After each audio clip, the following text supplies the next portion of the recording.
আসসালামু আলাইকুম, সকলকে শুভেচ্ছা জানাচ্ছি XTREAM এক্সেলে।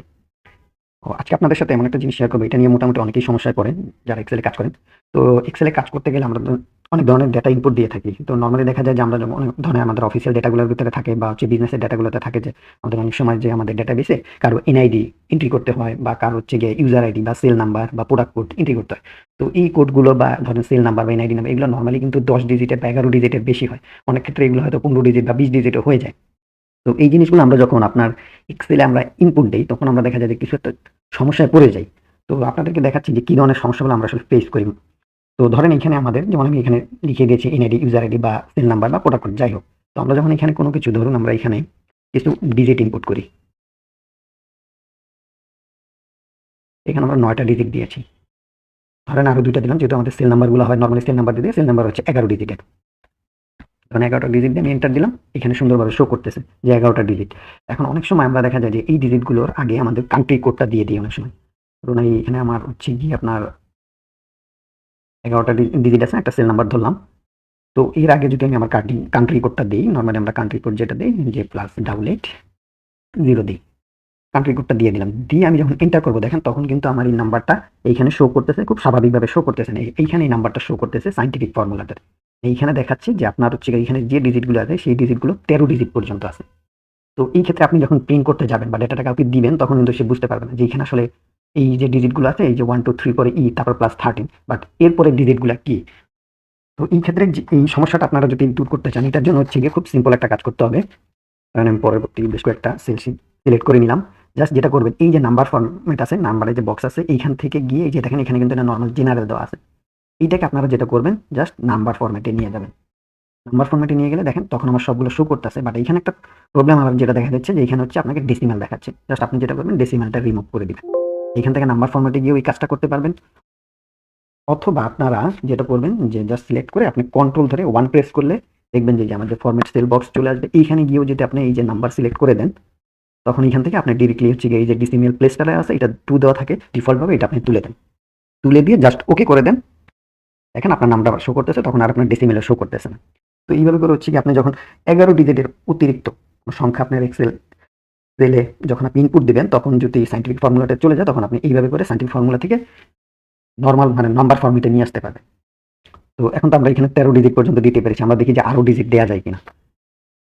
তো ধরেন আমরা দেখি 1 2 13 ডিজিট দিলাম, 14টা ডিজিট দিলাম, 15টা ডিজিট দিলাম, দিয়ে এন্টার করলাম। নরমাল আমার দেখাচ্ছে 15 ডিজিট শো করতেছে।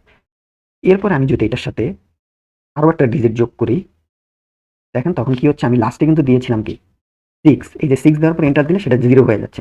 অথবা আমি যদি ধরেন 6 7 8 9 আমি আরো অতিরিক্ত 4টা ডিজিট দিলাম, তাহলে আপনার এখানে ডিজিট হলো কটা, 19টা। এখন যদি আমি এন্টার করি, দেখেন আমার 15 ডিজিটের পরের যতগুলো ডিজিট আমি অতিরিক্ত দিচ্ছি, 16 17 18 যতগুলো ডিজিট, প্রত্যেকটা ডিজিট কিন্তু 0 হয়ে যাচ্ছে। আমি যদি এটা কারেকশনও করে দিই, তাহলে এখানে আমি আবার দেখলাম 15 পরে আবার আমি কারেকশন করে আরো 4টা ডিজিট দিয়ে দিলাম। দেওয়ার পর আমি যখনই এন্টার দিব 0 হয়ে যাচ্ছে। মানে হচ্ছে এক্সেল আপনার অলওয়েজ গিয়ে নরমালি আপনি যখন ডিজিট এন্ট্রি দিবেন নাম্বার ফরম্যাটে, তখন সে হচ্ছে 15টার বেশি অতিরিক্ত ডিজিট নিবে না নাম্বার ফরম্যাটে। পরবর্তী 15টার পরে আপনি যা দিবেন সবগুলোই সে 0 হিসেবে কাউন্ট করবে। তো কিছু কিছু সফটওয়্যার আছে আমাদের, ওই সফটওয়্যারগুলো তো ঠিক সেম ভাবেই কাজ করে, যে হচ্ছে 15 ডিজিটের বেশি আপনি যখন দিতে যাবেন তখন হচ্ছে সে হচ্ছে গিয়ে নিবে না। তো এইখান থেকে আমরা কিভাবে বের হবো? এর আগে দেখলাম যে আমরা 11 ডিজিটের অতিরিক্ত দিলে সেটা হচ্ছে আমি নাম্বার ফরম্যাটে নিয়ে গেলে হয়ে যাচ্ছে, বাট 15 ডিজিটের বেশি দিব, তখন আমি কিভাবে দেবো? তখন আপনারা যেটা করবেন, কয়েকটা ঘর সিলেক্ট করে নিন।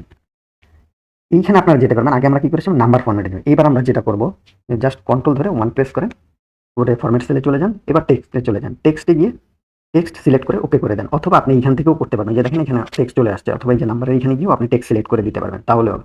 এখন আমরা যদি এখানে নাম্বারগুলো আবার রিটাইপ করি,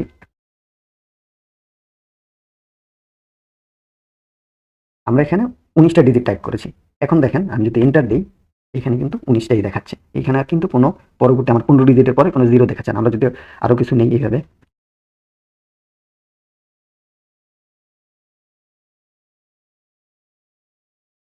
দেখেন এইখানেও আমরা 19টা নিলাম, এখানে না হয় আমরা আরো 2টা বেশি নিই, এখানে 22টা নিলাম, দিয়ে এন্টার দিলাম। দেখেন এখানে কিন্তু আমার পুরো ডিজিটটা শো করতেছে। এখানে কিন্তু ওই 11 ডিজিটের পরে সায়েন্টিফিক ফর্মুলা আসতেছে না, আবার হচ্ছে গিয়ে আপনার 15 ডিজিটের পরে কোনো শূন্য আসতেছে। আমি যতগুলো ডিজিট দিচ্ছি ততগুলোই নিয়ে নিচ্ছে।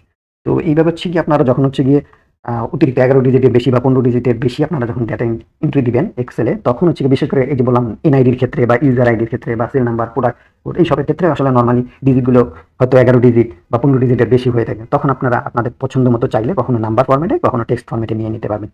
তো এইভাবে করলে হচ্ছে কি আপনার হচ্ছে এক্সেলে যখন আপনি কোনো নিউমেরিক্যাল ফরম্যাট এন্ট্রি দিবেন, তখন আপনাকে কোনো প্রবলেমে পড়তে হবে না। তো আশা করি আপনারা বুঝতে পেরেছেন। তো আজকে পর্যন্তই, পরবর্তী টিউটোরিয়াল দেখার আমন্ত্রণ রইল। আল্লাহ হাফেজ।